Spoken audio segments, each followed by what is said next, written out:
Mercury, Hermes to me, messenger of God Almighty. What need have we of a flitting, flickering breeze of a girlish boy to attend and deliver those messages, too rich and ephemeral for mortal ears to hear? That's just it. The flit, flit, flit of one whose work will never be quit.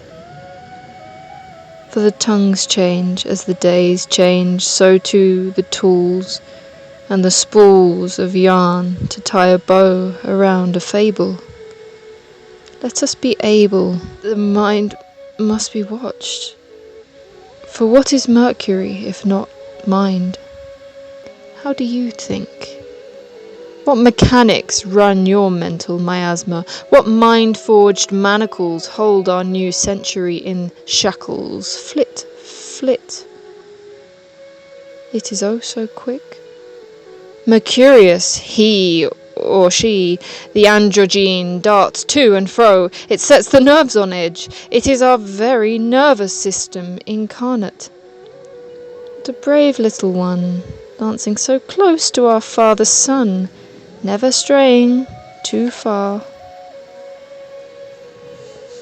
Give, give, give, take, take, take, the lord of copper and all coinage, tithing and conniving, the neutrality tinged with hue of fiendy foes, or the mellow genius. Marvellous gift the mind is, to discern, interpret, calculate, litigate and placate. And then those glamorous fools who use it for music and perceiving the divine, who gift it back as sweetly as songbirds, who are piecing it all together through lyric and strong words, tricky trap of universal hilarity, mirroring, gleeful, the pitfalls of humanity, human errors, as we stumble and learn, taking turns to be humble and bumble through digital dilemmas of the soul, tracking this route towards whole, as the heart yearns, Mercury unfurling life as a fern, seeing patterns, pretty patterns, lighting lanterns as it flits through the details loosely harnessed, and on course this worthy servant wants no more nor less than to play, investigate, and convey. Come with me and serve yourself heartily. Hello, welcome back to the Ineffableelse. Welcome if you're new here. Please do check out the preliminary video about Mercury, which I've made, explaining what exactly it is, what we're dealing with here, because today we will be exploring in this video Mercury in Aries, Mercury in the first house, and Mercury conjunct with Mars. So it's all about me. It's all about who you are. It's all about how you communicate who you are. This is, of course, a mental focus, and this can be a willingness to really express who you are, and in any way necessary. This is quick-witted, this is funny, above all things. This is the place for a comedian. It's also the place for fighting. So Mars being a malefic, supposedly, planet, you know, a very warring body, something that wants to fight and fight back and push back. Well, how playful can you be with that? How seriously do you take yourself? How is your Mars aspected? How is your Mercury being used with this Martian energy? This can really be in relation to words being used as weapon and a very silver sharp tongue, and that's a tool that you have. It's a tool. All Mercury placements are tools. How are you using this to cut through the bullshit and also get to the point? Sometimes people are too wordy. Sometimes people are too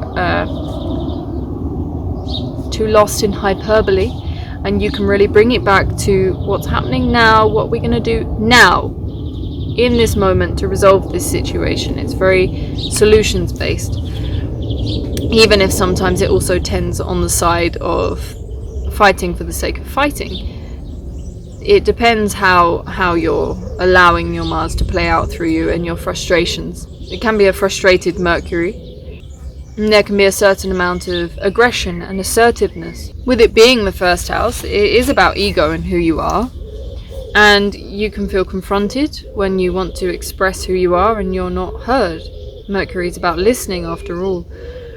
And there's a smallness to Mercury, and a subservient quality, as a way of serving something. And the Aries Martian quality is all about bringing into manifestation who you are, what you feel in the moment, and what you want to do. Mercury will aid you in this, perhaps in a way of being able to manipulate others to get the end that you want as fast as you can. And it will also sometimes manifest as a relentlessness, as a drive, as a real motivation to get what you want from life, and to bring something into manifestation, bring something into realization that you feel and you know to be what you want. The impulsivity is clear here, because Mars is quick, Aries is quick, and Mercury is very, very quick. It's Hermes. Hermes is the messenger of the gods. And Aries Mars doesn't necessarily know what God is yet. It's too quick off the mark. It hasn't had enough experiences. So this will be a lot to do with gathering experiences and basing your beliefs and your mind, your mental state, on what you have actually been through and experienced. And you're a great one to go to for understanding something as a lived experience. You will have had experiences that you can communicate effectively, and it's very inspiring. It's entirely inspiring for others to see this is the position of a leader, and it can be very diplomatic if it wants to be, because it has that understanding of fire and how it should and shouldn't be used. But how are you using your words as weapons? Do you swear a lot? Are you cursing? And are you cursing not just with the naughty words, but with thoughts which are detrimental, thoughts which are bringing you down, thoughts which are ruminating and attacking, and you kind of stick to that wholeheartedly without analyzing? You know, Mercury gives you that opportunity to analyze and take a bit of a step back, not be hot-headed. This is a hot-headed placement for Mercury, but to have that ability to spread it out and kind of stop time in a sense, and see things from many different perspectives. And it's very important to observe the fact that Mercury travels a lot. Mercury moves a lot, so you can really use that as a means to understand others' perspectives, be more forgiving of others, understand the fact that people are not coming to the conclusions that you're coming to, and maybe not coming to them as fast as you would like them to. You'll see things. You'll have a sharp mind, very sharp mind, as well as a sharp tongue. As this is masculine fire, there's a bit more of a Gemini tendency with this expression of Mercury, as opposed to a Virgo one. So this being a wonderful messenger that travels around, it really is the messenger of the sun. It will be very close. If you have this Aries Mercury, then your sun is likely in Pisces, Aries, or Taurus. So how are you expressing this radiance? How are you expressing this quality of you? And is it being muddied, especially if your sun is in Pisces? It can be a bit incongruous when you are something soft and internal and deep and watery, but maybe your mind is quick to react and it doesn't necessarily reflect all that you are. Sometimes it can be good, sometimes it can be pulling that strand of Pisces in a direction and kind of giving it some channel, giving it some kind of stream of light that makes it make sense, that gives it some kind of direction. After all, Mercury is very direct, even if it goes retrograde. So feel into the retrogrades as well. How much do they actually affect you? How much does Mercury moving affect you and your mind? Always, I'll say this time and time again, that Mercury is the mind, and the mind is a wonderful servant and a terrible master. So don't let it rule you. Question yourself, question your motivations, and write down, take the time, reflect. I'm also getting the feeling of playing video games. I can sense that you would like this kind of methodical challenge, but it's warring and it's addictive. There's a bit of a place for addiction here, and the impulsivity and compulsivity that come with these placements, and your learned reactions that you've had since you were a child check yourself. Check if you've changed the way that you communicate over the years. Have you done any kind of anger management or internal work on your own mind and clearing the space and meditating and sitting still and doing these things? They feel like the antithesis sometimes with this mind, is this ability to slow it down, but it can be wonderful because you know you're always going to have a very, very sharp intuition. It's very intuitive. So slowing it down is nothing compared to the standards of what normal people have when you have this placement, because even slowing it down slightly, it won't impact your life. In fact, it will improve your state of being when you have that reflective capacity engaged. And it comes with time.